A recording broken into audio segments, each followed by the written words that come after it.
Howdy folks, Jody Marla with Fishcamp, and today we are back with Whitney Kamman to shoot one of our latest houses. So we just did kind of a quick walkthrough of what we're looking to shoot. We're looking to get probably 10 photos of the interior here, and you know, we did a video with Whitney, I think a couple of months ago on our last project, and you know, there's really good feedback from it. This time I want to talk to Whitney. I mean, there's a bunch of camera geeks out there, so I want to talk about your equipment, obviously your insight on different angles and why and what. So I want to just get a little more in depth on it, and you know, so. Perfect.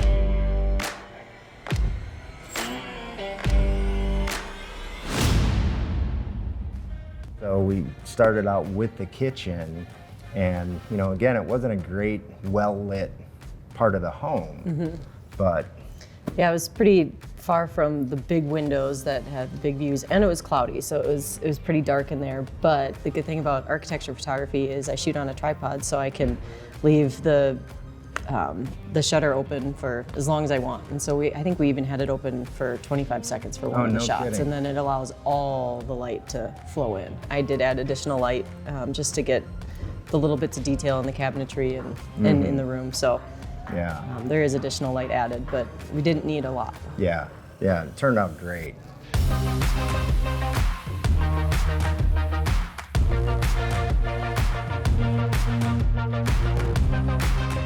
So originally I thought we were going to be shooting closer in and a little more of a vignette, but we're actually going to get a much wider space, and these ceilings are super tall and gorgeous. And so I'm going to switch over to a tilt shift, which will allow me to get more of the ceiling and show off how tall this actually is. I like the fireplace, and I love the artwork. I think it, you know, adds obviously color to it. But I almost wonder if we get more of the rafters, and Okay.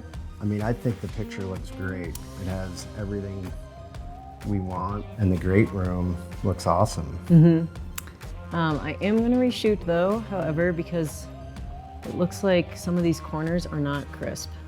It's not like completely out of focus, but I'd like it a little crisper than this. So I'm going to reshoot it really quick. It'll take a couple minutes, but Okay, we want to make sure it's done right. absolutely, awesome.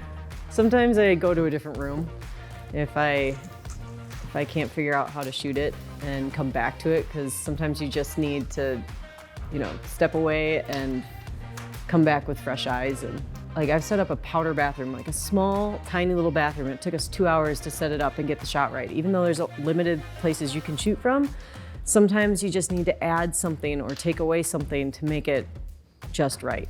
I have nothing against Santa Claus. There's nothing, again, what he said, there's nothing wrong with Santa, but he was distracting because he was looking right, he's one of those pictures that the eyes follow you. So he was looking right at the camera, he was really bright, he just was distracting. So, but the size of the picture of Santa was perfect, and the frame was great. So we put Santa there, and then we found another piece of art in the office or den space. In the den, yeah. And took a picture of that, and then in post I swapped them out. So we kept the frame of Santa but put the bison in instead, which was a little less distracting. It's actually pretty easy. So and luckily with the bison, the way the light was shining on him, it was almost exactly how the light was shining on Santa. So you didn't have to fake light. Yeah. But I just I took the picture of him, cut it out, put it into the frame of Santa, and then cut around the pendants that are hanging there to make sure that you could see them, so I could erase. I just basically made an extra layer and erased the pendants out. I think we could do it in 2 shots if you're open to it, because here we'll definitely get all the bar and all these details, but this is such a cool piece that it would be fun to get it straight on Exactly. too. So Yeah. and this would be a pretty quick shot. It's already totally staged Ready in to there. go. Yeah.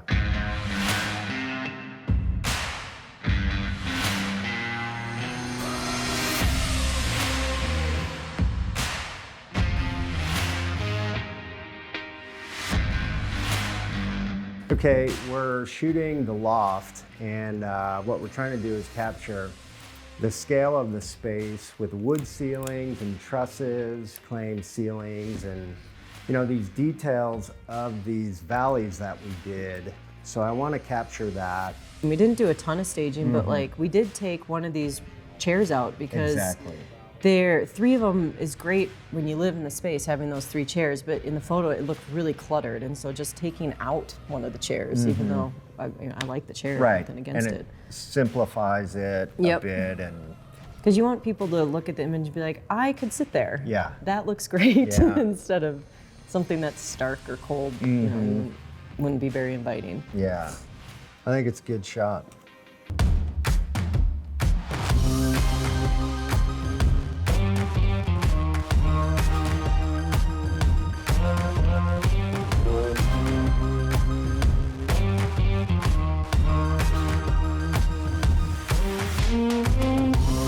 It's a lot of trial and error. When I first started, I was not. Like, I could show you guys a picture of the first couple. But I think any photographer can say that about their first images. And it's a lot of trial and error and finding your own style and finding what works for you. So when I first started, I had the bare bones of equipment because it's expensive, and I figured out to make it work for what I did. And so I've kind of, I wouldn't say I have a different process than other architectural photographers, but I created my own just based on what I was able to shoot and the equipment I was able to purchase at the time. And I'd say create your own style, do what works for you.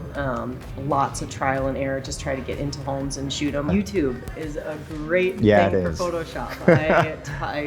I did not take any Photoshop classes, anything. I learned on YouTube and figuring it out on my own. Just devour it. I mean, there's so much information out there. So much. Yeah. So I wanted to ask about this color chart.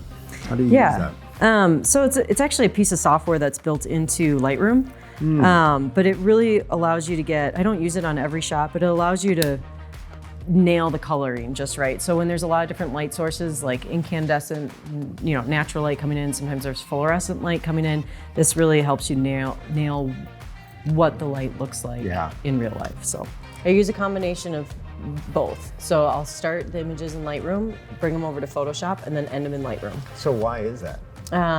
For me, it's an organizational thing at first. And then I know there's other programs that do it. Just what works for me is I start in Lightroom and then I choose the images. Say we shot 40 of the great room, this shot. Say we shot about 40, 45 images.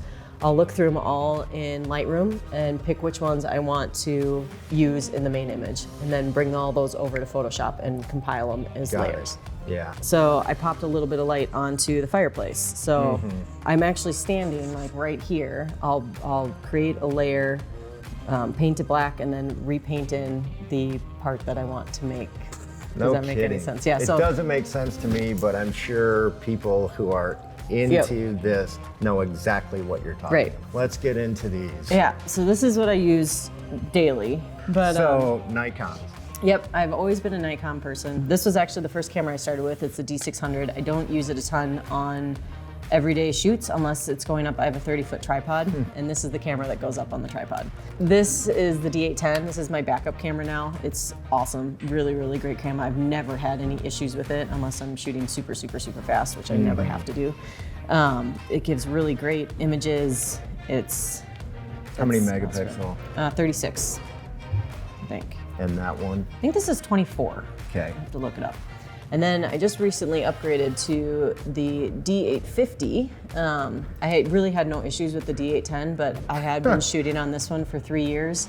And so I just wanted to get a new one, and just, it's just fun to get cameras. I think a lot of people get it. Yeah. This one is, I believe, like 42 megapixels. So big pictures can come out of this. And then the 2 lenses I typically use, I started with the 24-70, it's a great lens. And then the tilt shift lens is relatively new to me. This just allows you a little bit more flexibility than the 24-70 does. So like say I'm backed up into a corner and I've got a wall here and a wall here, but I need to move my camera just over a little bit in my tripod, and tripod head won't allow it. I can adjust the lens to kind of shift over one way or the other. It's important in architecture photography not to shoot angled down or angled up, because then you get converging lines with the walls. And even though like people can look down just with your eyes or look up, the walls will look straight to you. In a camera, they will not look straight. They'll go this way or they'll go this way. And so it's the tilt shift can really help with that. So I use a couple different speed lights just to pop a little bit of light here and there where it's needed. They talk to each other. Who is this? This is Nikon. Okay. Yep, these are the Nikon SB910s. I have a couple 700s as well. They're not the cheapest thing to get, but they work, and the flashes talk to each other, and yeah, pretty great. Yeah, pretty important. Yeah. I really appreciate it. Just want to say thank you. Yeah, thank you. All right. Great. It's fun to talk about too. So yeah, no right. problem doing this stuff. All right. Hey, you guys, to see more videos on the Yellowstone River house, check out our playlist. We appreciate you guys taking the time and watching these videos, and would love to hear from you. We'd also love it if you subscribed. Thanks a lot, and click that subscribe button.